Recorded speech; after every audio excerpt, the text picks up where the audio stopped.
Wide world of charting indicators. Whoops. Yeah, so we're going to do technical indicators 101. Going to talk about what are indicators as a whole. We're going to talk about VWAP, MACD, RSI, VWAP, however you choose to say it. I've been bullied for my pronunciation of this technical indicator before, and I don't even remember what I used to say to get bullied. So first and foremost, indicators as a whole. Technical indicators, mathematically contrived signals produced by price, volume, and or open interest. There are so many indicators, hundreds, if not thousands, if not tens of thousands. People have been working to contrive these indicators over time. Two of the indicators that we'll talk about today, MACD and RSI, were both contrived in the 1970s, 1970 and 1974, respectively. And every day there are people working to derive new and better technical indicators, and some of them are much more complex than others. Some of them are much more popular or much more valid than others. Some only can work in unison with others, and it's going to be an exciting time as we work through and discuss all of these. I've just gone with the three today that I consider to be the most basic. These are the first three that I learned, and I think that they're all pretty, not self-explanatory, but they're pretty intuitive and easy to understand and quick to pick up. So that's why we started here with just three, and then we will maybe branch into 4 or 5 in the coming streams. And yeah, at least 3 streams will be spent discussing technical indicators, if not more. If it's well received, we will do more as well. So that's where we're at. Let's go right into VWAP. Cardi B. VWAP stands for volume weighted average price. I've never really thought volume weighted average price in my head ever. I haven't either. Yeah, it'll be a single line, or it can sometimes be a set of 3 sort of, it'll look like channel lines on intraday charts. And it's the average price that a security has traded at through the day based on volume and price. So based on essentially the quantity of bids and quantity of asks that are coming in is how it averages out, as opposed to just the price that you see flat on a chart. And it's typically most useful to short-term traders, which is the category that I fall into. And honestly, I am such a short-term trader that I didn't even realize VWAP is most useful for short-term traders. I just thought it was useful until I was doing my little bit of research to write this out. You can sometimes get 3 bands of VWAP, where there's an upper band, a lower band, and then the main trend line in the middle, which that main trend line in the middle would be the one that you see pictured here on the right. Anytime it starts to trend too high or too low, you can think about taking a reversal position. Short swing trading, VWAP is probably going to be the first indicator that you stumble across in your educational process, and probably the first one that you're going to be able to easily integrate, because it is essentially just a nice resistance line thrown onto your chart for you, and it can be treated as such. So moving on. MACD. This is something that Chase uses more than I do, so I will defer to him a bit for actual applications of it. But MACD stands for moving average, convergence, or divergence. It's a momentum indicator, and getting technical here, none of this really matters, which I'll explain in a second, but it shows the relationship between 2 EMAs, which is exponential moving averages of a security's price, and it's calculated by subtracting the 26 EMA from the 12 EMA. And the signal line itself is a 9 EMA. That all sounds really confusing. It sounded really confusing to me at first as well, but really it's much simpler than that. It's best used on intraday charts to identify entries and exit points with 26, 12, 9, as I just mentioned, as a default. And to my understanding, and I will let Chase elaborate more on this, everything that I just said is largely irrelevant. If you are using MACD correctly, I think that you're pretty much just looking for crosses of the signal line and the MACD line and gauging your entries that way. I don't know in which direction a cross indicates an entry or an exit. That's your domain. This is an indicator that I use on a day-to-day basis. Yeah, I use MACD a lot, and actually I find that this is not the specific one that I use, but it is pretty solid, and we can see here. So this is the 1 hour chart. So the red line is the MACD line, and the green line is the signal line there. Yeah. So right here you can see, and if this was a smaller chart, this would have taken place before this drop here did. But you see your red value line cross over your blue here, signaling that bullish, and then back again here, red back over your blue here, or I'm sorry, signaling your bearish here, and then again here, that red value line back over your average, signaling that bullish move. And then it gets weird when you start doing stuff like this here, where it gets a little choppier.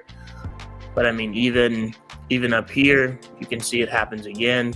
and then they get close. Sometimes they'll ride right on top of each other. But yeah, I mean, yeah, and you get the idea from looking at what we were just looking at there too, and yeah, based on your software, sometimes you'll have the nice arrows on the crosses, or not, or you can choose to turn them on or off, or you can do. Moving on. RSI stands for Relative Strength Index. I'm a big fan of RSI. It's just so simple to use. It's a momentum indicator derived from the speed and magnitude of a security's recent price changes, which is fancy terms for just saying whether it's overbought or oversold. It's displayed on a line graph on a scale from 0 to 100. As you can see on the picture on the right, that makes a lot more sense than just reading it in words. And it's generally regarded that if it's over 70, then a stock is overbought, and if it's under 30, a stock is oversold. Also, I should have mentioned earlier, again, I try to speak in layperson's terms here, even though I've used some sophisticated language in this PowerPoint itself, but a security is just a stock. I don't mean to fucking mansplain that, but I remember when I first started trading options, I would always be so confused when it would say underlying asset. I was like, what the fuck is the underlying asset? What does this mean? It just means stock. Just say stock. I don't know why we got to do all this confusing language. But yeah, security, stock. And as you can see in this picture on the right here, I think that this does better justice than anything I would be able to find in my actual trading. But it's just, you basically just have a top line at 70% and a bottom line at 30%. And anytime it gets over that top line, you're going to want to think about taking puts. And anytime it gets under that bottom line, you're going to want to think about taking calls or insert other bearish or bullish position, however you choose to position yourself. But I like this a lot just because it's just very straightforward, and this makes a lot of intuitive sense to me.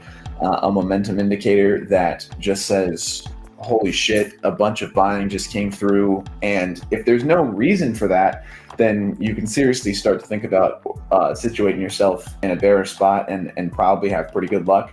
But the key is knowing that whether there is or isn't a reason for that, because if news breaks that's very favorable for a stock and it goes shooting up, RSI is going to be screaming at you that it's overbought, but really it's not. It just hasn't readjusted yet, and RSI doesn't know the news. All it knows is exactly what the share price is doing. So always be sure if you're going to use RSI to do your background research and figure out if there is an external reason for why a stock is moving and that's why it's overbought or oversold, or if it's just a normal trading day for that stock, there's no significant news breaking to back up this move. That's when RSI is at its best and most valid, is when things are simply overextended up or overextended down for no good tangible reason. And yeah, this is something that I dabble with a little bit. This is a really great combo with VWAP, in my opinion, as MACD can be as well. But if you're watching a 3-band VWAP and you're starting to get near the top band of VWAP and you see that RSI is creeping up to 60, 65, 70, combinations of favorable indicators like that are what should be used to take trades. There's no one catch-all technical indicator that on its own in a vacuum is always really good.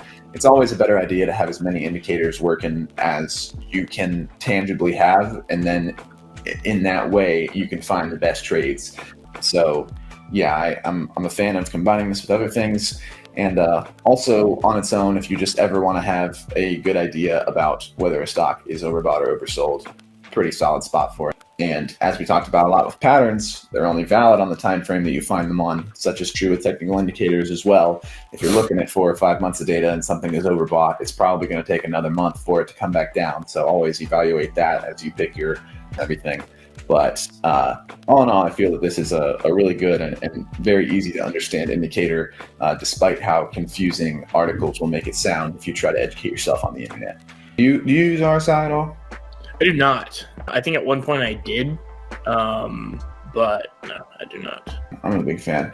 I know a lot of people will like MACD and RSI just together as well, because if you get a MACD cross at the same time that you get an RSI cross, I don't know. I think that's just people, and I don't even mean this in a negative way, but if your brain wants to look for crossing lines, MACD, RSI is going to be for you, because though they are not similar looking indicators, they both are very simple in that you're just looking for lines to cross. And if you're crossing an overbought line at the same time that you're getting a bearish cross on your MACD, it's a really solid combinations, you're probably in a good spot from two different perspectives, from a momentum perspective and from an EMA perspective. So good stuff. But that is all that I have on our little segment here on technical indicators today. As I said, I will probably broaden out and do 4 or 5 each in the coming streams, but I just wanted to start with the 3 that I feel are the very most basic before we get into anything more complex. Not exactly sure what I'm thinking for next time, but we will be getting slightly more complex and involved